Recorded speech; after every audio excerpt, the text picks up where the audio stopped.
Okay, so we got this situation.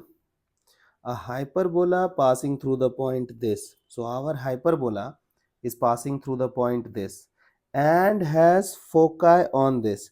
Now look at this. Foci is on x-axis. So this means we have horizontal hyperbola, correct? So can I say that it will look like x square by a square minus y square by b square equals to 1? Now, since our hyperbola is passing through root 2 comma root 3, so can I say that it will satisfy the point as well? Correct? So let's substitute. So it will become 2 by a square minus 3 by b square equals to 1. Let's multiply both sides by a square b square. So 2b square minus 3a square equals a square b square. So we got our first equation, correct? Now they are saying that our hyperbola is having what? Is having foci at this. So you know that foci will be at what? Foci will be at AE comma 0 or minus of AE comma 0.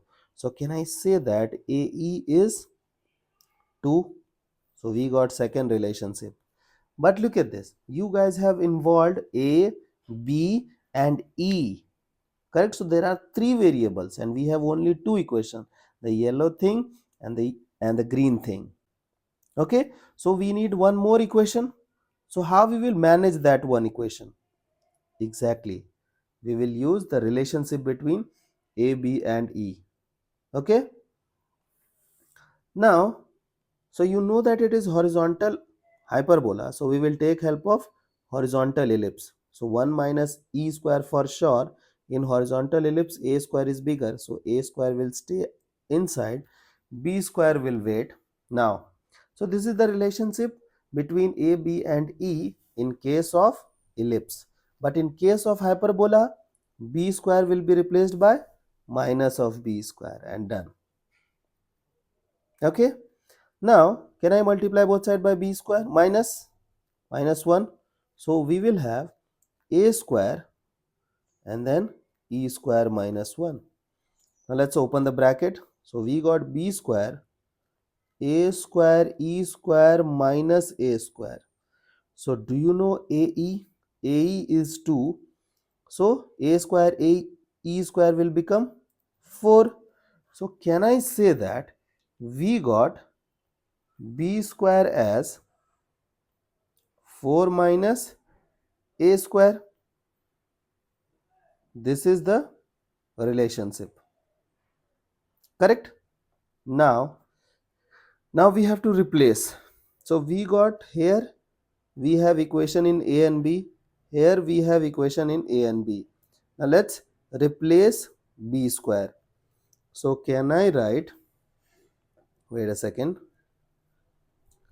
so 2 times in place of b square it is 4 minus a square minus 3 times a square equals to a square and again b square. In place of b square I will be writing 4 minus a square. Okay. Now let's simplify things. So we got 8 minus 2a square minus 3a square equals 4a square minus a power 4. Now let's write down everything in standard form. Okay, so we will keep everything on one side. So we will write a power 4. Now this person will come this side. So it will become negative. So 9a square plus 8. Okay. Now let's factorize. So a power 4. So 8a square minus a square plus 8 equals to 0. Now a square is common from this part, minus 1 common from this part, and we will have a square minus 8. Okay, So we got a square as what? 1 and 8. Correct?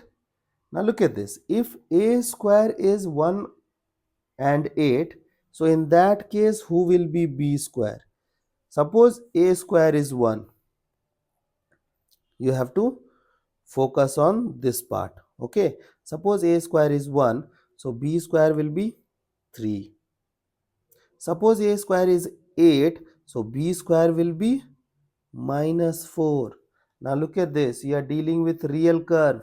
A square and b square should be real. So b square, square of any real number cannot be a negative number. Therefore, the selected value for a square and b square is what? This. Okay. So can I say that we got, wait, we got a square as 1 and b square as 1. So can I update this equation and it will look like x square by 1 minus y square by 3 equals to 1. Correct? So we got our curve. Now we have to do what?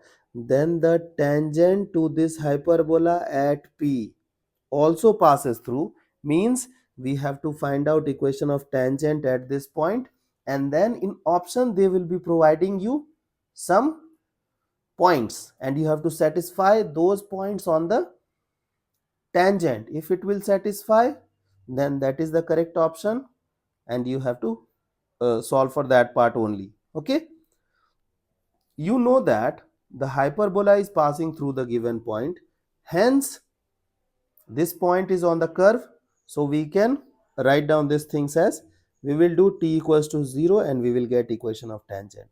So x1 minus y1 equals to 1. Done. Okay, can I multiply both sides by 3? So we will have 3 root 2x minus 3 root 3y equals to, sorry, here so it will become this only. So this is the equation of tangent. I hope till this part you guys are super comfortable and we will continue learning. Okay.